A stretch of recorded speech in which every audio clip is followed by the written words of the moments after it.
Congress committee عملی میدان میں سرگرم ہو گئی تھی۔ عوامی سطح پر جلسے ہو رہے تھے، جلوس نکالے جا رہے تھے، گویا عوام میں جوش و خروش پورے شباب پر تھا اور محسوس ہوتا تھا کچھ نہ کچھ ضرور ہو کر رہے گا۔ گاندھی جی بار بار دہرا رہے تھے کہ انگریزوں بھارت چھوڑو، پورا ملک اس آواز میں آواز ملا رہا تھا، پورے ملک میں یہی نعرہ گونج رہا تھا، بھارت چھوڑو۔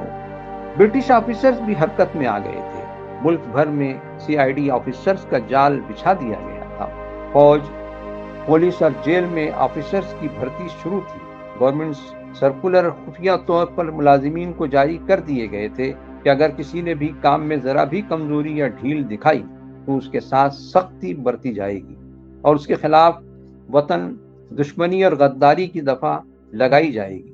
بہت کم ہندوستانیوں نے خلاف ورزی کی ہمت دکھائی، زیادہ تر لوگوں نے پالیسی کی حمایت کی، بندوقوں کو تیل پلایا گیا، ان کی صفائی کی جانے لگی، جوتوں کو نئے سول لگائے گئے اور جیل خانوں کو سفیدی لگا کر تیار کیا گیا۔ ایسے ماحول میں آل انڈیا کانگریس کمیٹی کا اجلاس ممبئی میں منعقد ہوا۔ سردار پٹیل کی تقریر نے لوگوں کے دلوں میں ایک آگ سی بھر دی۔ مولانا ابوالکلام آزاد نے بھی دھواں تقریر سنائی۔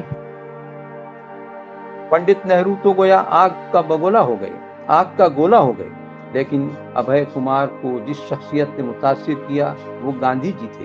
وہ ہمیشہ پھولوں کی طرح نرم گفتگو کرتے تھے، لیکن آج ان کے لہجے میں بھی فولاد جیسی سختی نظر آ رہی تھی۔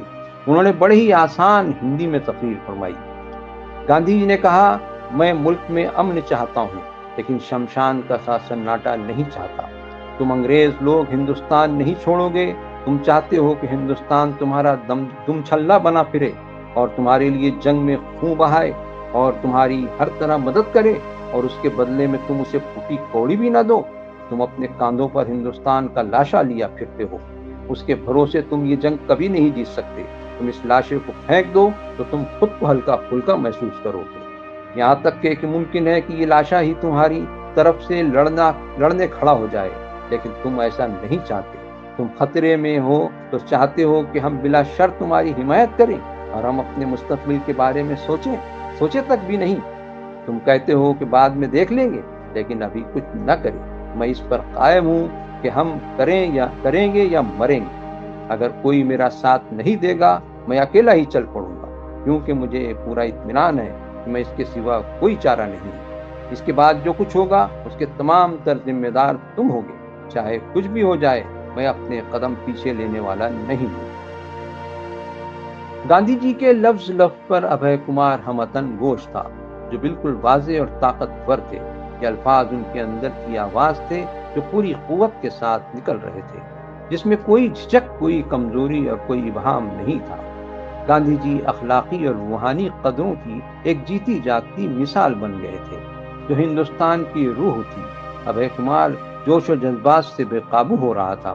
گاندھی جی نے ایک بات مزید کہی تھی، جس کی وجہ سے ابھے سنجیدگی سے سوچنے پر مجبور ہوا تھا۔ انہوں نے کہا تھا، میں جو سوچتا ہوں اور جو مشورہ دیتا ہوں اس میں صرف ہندوستان کی ہی بھلائی نہیں ہے، بلکہ پوری دنیا کی عافیت ہے۔ میں چاہتا ہوں کہ سب سے ہمارے دوستانہ تعلقات ہوں، خواہ وہ برٹش گورنمنٹ ہوں یا پھر دیگر ممالک جو اس جنگ میں شریک ہیں۔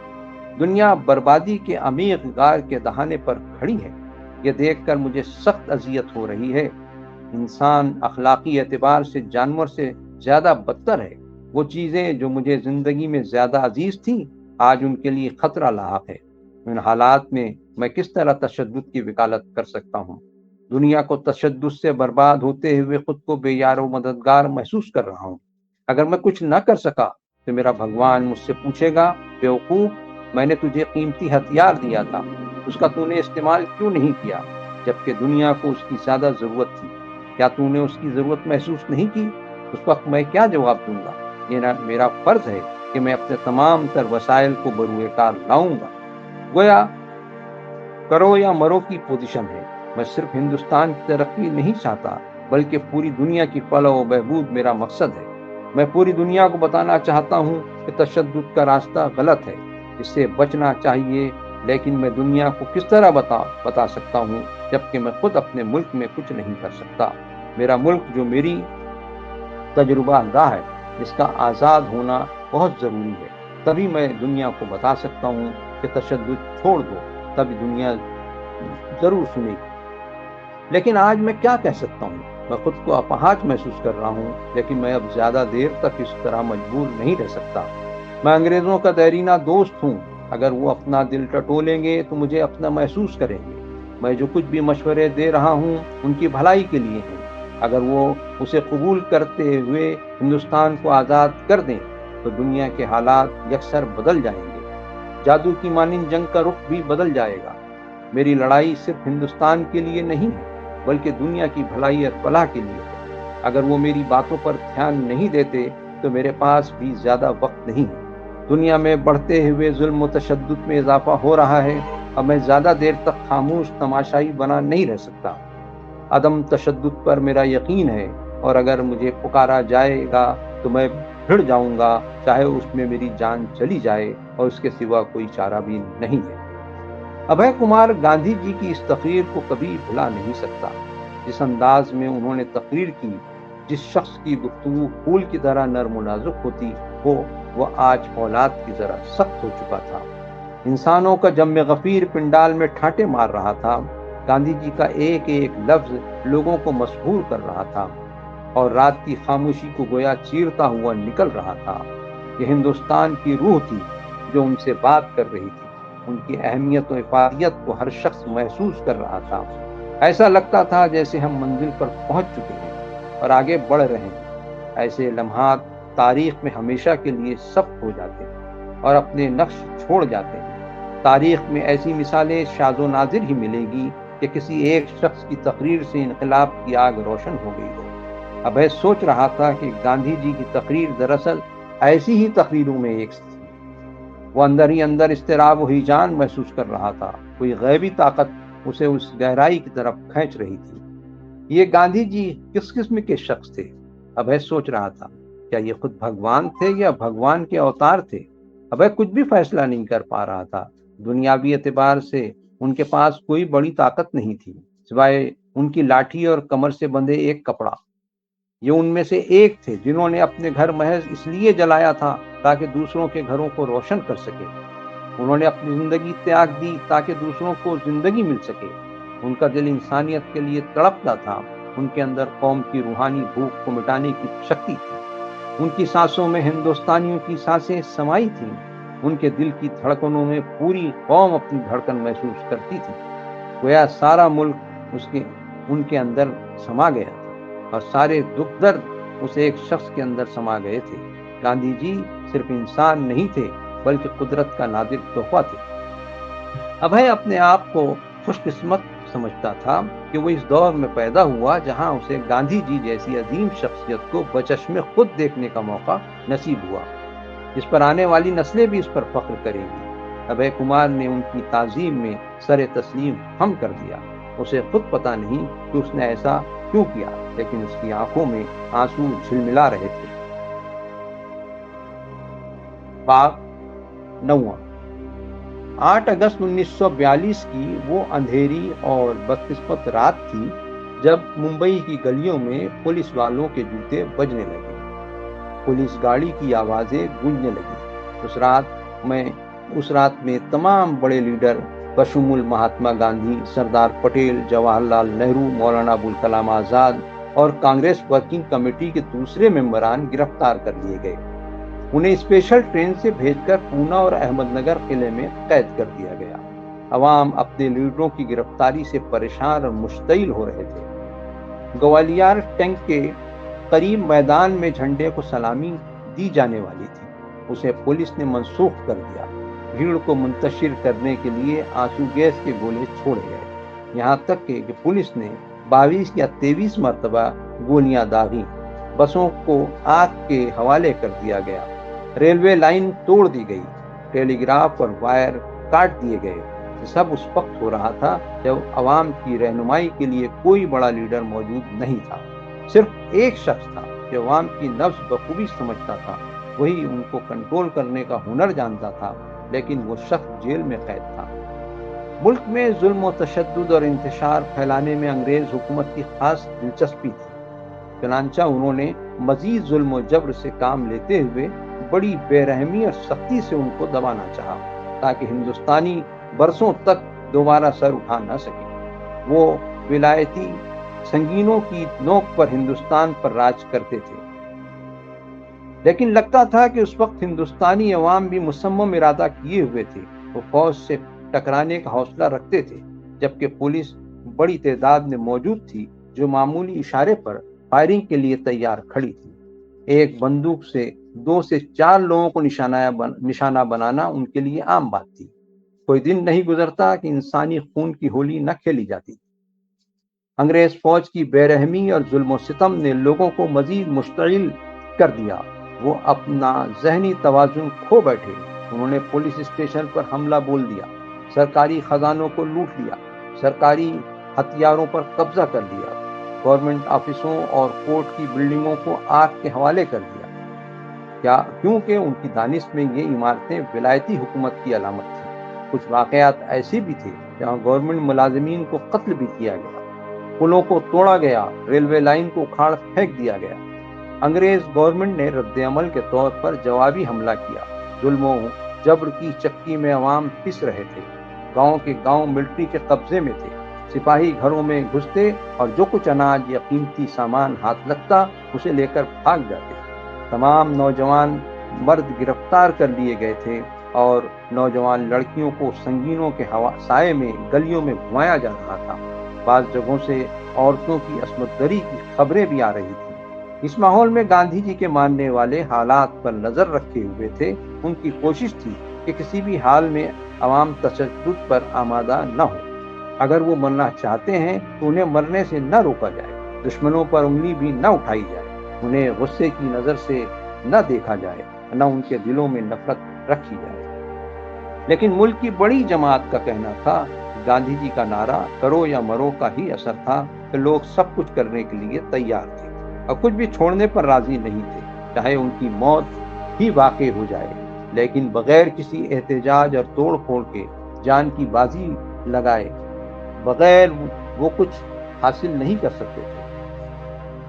دونوں جماعتیں اپنے اپنے نظریات کے مطابق کام کر رہی تھی۔ گاندھی جی کے پیروکار کی پوری کوشش تھی کہ کسی بھی قیمت تشدد نہ ہو، جبکہ دوسرے لوگ گاندھی کی غیر موجودگی کا فائدہ اٹھاتے ہوئے عوام کو تشدد پر ورغلا رہے تھے۔ ان کی دلیل تھی کہ یہ ایک عظیم انقلاب ہے۔ ان کا خیال تھا کہ پوری قوم بغاوت پر آمادہ ہے، ہندوستان سلگ رہا ہے اور گاندھی وادی محض کتابی باتیں کرتے ہیں، انہیں حقیقت کا علم نہیں۔ انقلاب ضبط و تحمل سے نہیں لایا جا سکتا۔ ہندوستانی جیل خانے بھر چکے تھے، سیاسی قیدیوں کے لیے نئے بیرکس بنائے جا رہے تھے۔ کسی بھی خاندان کا شاید ہی کوئی فرد ہوگا جو جیل میں نہ ہو، اس تحریک میں گھر چھوڑ کر پیش نہ ہو۔ ملک میں وہ دور دراز تک اس کا صدمہ محسوس کیا جا رہا تھا۔ ماحول ذلت آمیز اور رنج و غم سے لبریز تھا اور اخلاقی اعتبار سے پستی اور دیوالیہ پن کا شکار تھا۔ اس تحریک کے روح رواں بھی ظلم و جبر میں پس رہے تھے۔ ان کی غیر موجودگی سے لوگ مایوسی اور محرومی کے شکار تھے۔ پورے ملک میں شمشان کا سا سناٹا پھیلا ہوا تھا۔ جیلوں میں مجاہدین کی آوازوں کا گلا گھونٹا جا رہا تھا۔ باہر بظاہر شانتی تھی، مگر وہ شمشان گھاٹ کی سی تھی۔ کوئی سیاسی رہنما اب آزاد نہیں بچا تھا جس کی لوگ اتباع کرتے۔ لوگ پورے ملک سے وہ سیاسی کارکن جو گرفتاری سے بچ گئے تھے ممبئی میں جمع ہونا شروع ہو گئے تھے اور خاموشی سے آپس میں مل رہے تھے۔ ابھے کمار کو اسی کے گاؤں کے کارکنوں نے بلایا۔ کچھ کارکنوں نے ایک ٹائپ کی ہوئی تحریر اسے دی جس پر انقلاب کا عملی منصوبہ درج تھا۔ وہی کہا جا رہا تھا کہ اگر گاندھی جی جیل کے باہر ہوتے تو اس پروگرام کی وہ ضرور وکالت کرتے۔ گاندھی جی کے پیروکار جو اس میٹنگ میں موجود تھے، ان کا کہنا تھا کہ اس پروگرام میں ستیہ گرہ کے سوا کوئی دوسرا چارہ کار نہیں۔ صبر کے ساتھ مدافعت کریں اور عدم تشدد پر قائم رہیں۔ انقلابیوں کا کہنا تھا ریل، روڈ، ٹریک اکھاڑنا، ٹیلی گرام وائر کاٹنا وغیرہ ہی ہمارا شکار ہونا چاہیے۔ گویا وہ ہر چیز اکھاڑ پھینکنا چاہتے تھے جو ہماری تحریک میں رکاوٹ بن رہی ہے۔ آل انڈیا کانگریس کمیٹی کی جانب سے ہینڈ بل تقسیم کیے گئے جو باوثوق اور مستند مانے جا رہے تھے۔ کارکنوں کو ہدایت تھی کہ وہ ان ہینڈ بلز کو اتنے خفیہ طور سے تقسیم کریں کہ وہ پکڑ میں نہ آ سکے اور اپنا کام کر جائیں۔ پرونیشن ہیڈ کوارٹرز کی یہ ذمہ داری تھی کہ اگر ہینڈ بل ختم ہو جائیں تو دوبارہ اسے شائع کروا دیا جائے تاکہ یہ ضلع کے دور دراز گاؤں تک پہنچ سکے۔ ابھے کمار ان میں سے ایک تھا جن کو اس اہم کام کی ذمہ داری دی گئی تھی۔ ابھے کمار عام طور سے بنگالی کرتا اور دھوتی پہنتا تھا، کاندھے پر رومال ہوتا تھا۔ اس لباس کا رواج ملک بھر میں کانگریس کارکنوں میں زیادہ عام تھا۔ حالات کچھ ایسے تھے کہ اگر کوئی یہ لباس پہنتا تو اسے گرفتاری کا خدشہ رہتا تھا، لیکن کانگریسی اشتہارات کا بنڈل گاؤں میں بانٹنا بھی ضروری تھا اور گرفتاری سے بھی بچنا ضروری تھا۔ اگر ابھے واقعی گرفتار ہو جاتا ہے تو اشتہارات تقسیم ہونے سے رہ جائیں گے، اور اگر ایسا ہوتا ہے تو گویا وہ تو مر گیا۔ بمبئی میں ایک انوکھا کام جاری تھا جس کا وہ عینی شاہد تھا، جسے دیکھ کر وہ لرز گیا تھا، لیکن اسی سے اسے کام کا زبردست حوصلہ بھی ملا تھا۔ گاندھی جی کی گرفتاری کے بعد ہنگامے کی آگ دور دراز تک پھیل گئی تھی۔ پوری قوم ایسا لگتا تھا بیداری سے جاگ چکی تھی۔ ملک کے کونے کونے، قریہ قریہ، گویا ہر گھر میں لوگوں کا یہی نعرہ تھا، کرو یا مرو۔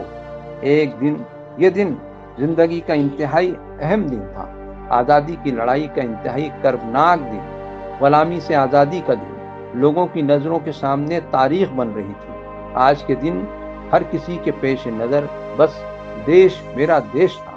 لوگوں کے کانوں میں بس یہی گونج رہا تھا، لوگوں کے دلوں میں بس یہی جذبہ تھا، اپنے مادر وطن سے محبت۔ بس ایک ہی آتما تھی جس نے سب کو متحد کر رکھی تھی، اور وہ یہی دیش کی آتما تھی۔ سب کی نجی خوشی کہاں تھی اور سب کا نجی دکھ کہاں تھا؟ اپنی ذاتی زندگی، خواہشات، خود غرضی اور مادیت پرستی کہاں گم تھی؟ تمام انسانوں کی ایک ایک سانس، جسم کا رواں رواں، خون کا ایک ایک قطرہ ملک کے لیے وقف تھا، جس پر کھانا پانی تمام نثار تھے، تمام چیز قربان تھی، ان سے کچھ بھی بچا نہیں تھا۔ جو کچھ لگایا تھا وہ حاصل کرنے کا وقت آن پہنچا تھا، اور قربانی میں کیا لطف ہوتا ہے، خود کو کس مقصد کے لیے جھونکنے میں کیا مزہ ہوتا ہے۔ ابھے کمار کو لگتا تھا گویا وہ خوشی کے وہ انبساط کے کنارے کھڑا ہے۔ ابھے کمار نے ایک خاکی سوٹ پرانے بازار سے خرید لیا تھا۔ جب بھی وہ خاکی کپڑا اور کالی ٹوپی پہنتا اس کو پہچاننا مشکل ہوتا۔ وہ اپنے چمڑے کے سوٹ کیس میں اشتہارات رکھتا اور ایک ہاتھ میں چھتری چھڑی لیتا۔ جب کبھی وہ ایسا حلیے میں ریلوے پلیٹ فارم پر جاتا تو ایسا لگتا کوئی سپاہی اپنے گھر چھٹی گزارنے جا رہا ہے۔ وہ میل یا ایکسپریس ٹرین سے نہیں جاتا تھا، کیونکہ پولیس والوں کی نظر ان ٹرینوں پر زیادہ رہتی تھی۔ وہ عام طور پر رات میں چلنے والی پیسنجر ٹرین سے ہی سفر کرتا تھا۔ دن میں کسی بھی اسٹیشن پر اتر جاتا اور رات میں پھر سے روانہ ہو جاتا۔ 16 گھنٹے کا سفر طے کرنے کے لیے وہ 3 دن 3 رات لگاتا تھا۔ ایک مرتبہ جب ناگپور اسٹیشن پر پہنچا تو اس وقت رات کے 10:30 بج رہے تھے۔ جب اس نے کھڑکی سے جھانکا تو ہتھیاروں سے لیس ایک فوجی دستے پر اس کی نظر پڑی۔ ان کے ساتھ ایک مجسٹریٹ بھی تھا۔ وہ لوگ ہر مسافر پر کڑی نظر رکھ رہے تھے۔ ان کے دل میں خیال آیا کہ کیا ان لوگوں کو اس کی آمد کی اطلاع تھی؟ زیادہ تر پولیس والوں کے ہاتھوں میں ڈنڈے تھے، 7 یا 8 سپاہیوں کے ہاتھوں میں بندوقیں بھی تھیں۔ سب انسپکٹر پستول سے لیس تھا۔ ممکن ہے کہ CID کے ذریعے انہیں رپورٹ ملی ہوگی کہ کوئی شخص ممبئی سے ناگپور کانگریس کے اشتہارات لے کر آ رہا ہے۔ وہ ان اشتہارات کو ضبط کرنا چاہتے تھے۔ ابھے کانپ گیا کہ اگر اس نے پلیٹ فارم پر قدم رکھا تو فوراً گرفتار کر لیا جائے گا، کیونکہ زیادہ تر لوگ اسے جانتے تھے کہ وہ ناگپور یونیورسٹی کا اسٹوڈنٹ تھا اور اسے بحث و مباحثے، کالج یونین اور دیگر سرگرمیوں سے دلچسپی تھی۔ اب وہ خاکی یونیفارم میں نظر آئے گا تو لوگ شک تو کریں گے، اور اگر اس کے چمڑے کے سوٹ کیس کی تلاشی لی جائے گی تو سارا بھرم جاتا رہے گا۔ اسے گرفتاری کا ڈر نہیں تھا، اس بات کی زیادہ فکر تھی کہ اگر یہ بلیٹن کانگریس آفس میں پہنچنے کی بجائے پولیس کے ہتھے لگ گئے تو یہ سوچ کر وہ لرز گیا۔ بلیٹن اسے اپنی زندگی سے زیادہ قیمتی لگنے لگے۔ ناگپور آخری اسٹیشن تھا، کچھ ہی دیر میں ساری بوگیاں خالی ہو گئی۔ اگر وہ اس میں ٹھہرا رہا تو لوگوں کی نظر میں آ جائے گا، اور آخر وہ کتنی دیر ٹرین میں بیٹھ سکتا تھا؟ اسے اب کیا کرنا چاہیے؟ اس نے ایک کلی کو آواز دی،